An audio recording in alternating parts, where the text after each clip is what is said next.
La rue ambiancée, fidèles et dévanciers de l'église du christianisme céleste, paroisse Israël de Paoudénou, sont en joie.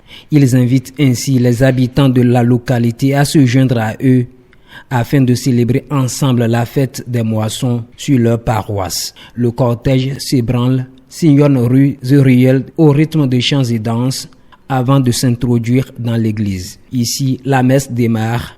C'est un moment d'action de grâce à l'Éternel Dieu d'Ochorfa. Les fidèles en témoignent, pas d'indifférence à la musique.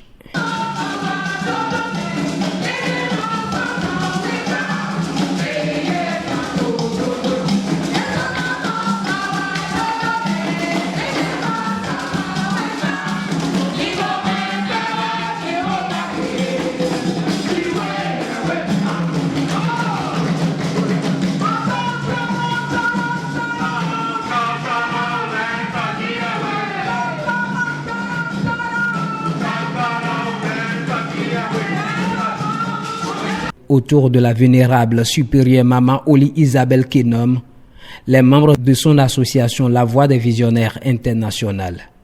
Ils esquissent aussi des pas de danse, glorifient le Dieu d'Israël. À ces chrétiens célestes, le prédicateur dit des messages d'exhortation. Pas question pour eux de retourner à la vie païenne après avoir accepté Jésus-Christ comme leur unique sauveur. Leur prêche-t-il. Le messager de Dieu illustre ses propos de passages bibliques parmi lesquels figure le 2 Corinthiens chapitre 5 verset 17 qui mentionne « Si quelqu'un est en Christ, il est une nouvelle créature ». La paroisse Israël de Paoudénou, en célébrant la fête des moissons, honore Dieu qui recommande aux chrétiens d'observer cette prescription 3 fois par an. La Voix des Visionnaires Internationales. Bon, mettons, mettons que nom Isabelle B. Boado Gunguni, Bodoze Mausi Nkodaga, Dawan Fo, Bodidon Melebido, et Dodo Mausi Agbameon, et no Bagba. Oyo Vivita, Miwabo, Mijawa, Tanhoyo Vivibo Se, Mina, Dodo Numegbe, Mitondo, Akuno Boyotona, no Wantome, Bonaze Dwaga, Fide Bassin, Boazan of Fieg Bezang, Mede Bude Wafi, Paoudénou, Boazan de Egbezang, Akuno Boyoto, Jue Dijetona, Dondo Koloko et Tonle.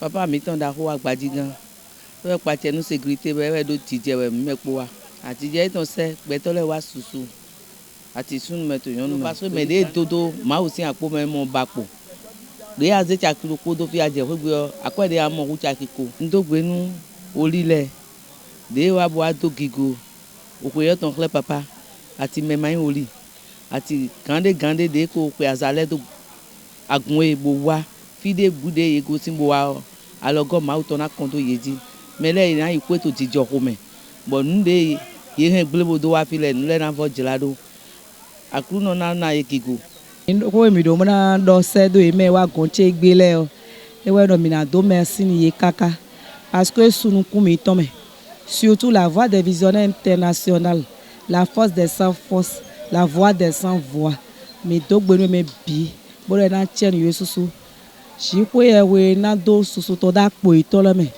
notamment par exemple mito Isaac Tozo mi do gbe ni kakaro ma una hegbe oke grand miton da ho président sous région miton papa agbadigan si agun do ko egbe bo mi wa fi de mi wa gun nuwe ma o duro wono jo kigore ma o ba lo ji kiro kigo ni jete do fi egbe o effectivement gigo e jete do fi egbe bo nu jiwa lo palopa les jeter au fil de bois est normal. Bon, mais mon wa nous va l'incontrer là et il doit nous avoir de l'eau. Et il doit être un peu de fidèle. Bon, mon oui, man, bon, tu n'as pas de quoi. Bon, nous y nous connu de l'éton à fois et ton dans la fille. Ben, on va dodge hamao. Mais dodge hamao, mais non gbagba. Donc, bien, bon, il me voit cette deux là. Ni prochainement il doit dire que il laisse la grande au quoi à fois et ton dans la grande. Bon, il nous va s'en bon. Dono te una ponde ba ono jira me gboda gbe dali o mi si tun gbe mi na to se papa mi ton de mi na ko se je nu ko we ndo azanga gbe ga sin de mi na ho ni bo ma ona poloko gbe tun da fo ni bo ina yin to mi ton na do gudo mi do san po kese po ko na do ko jije ni tegbe de mi na ko se de one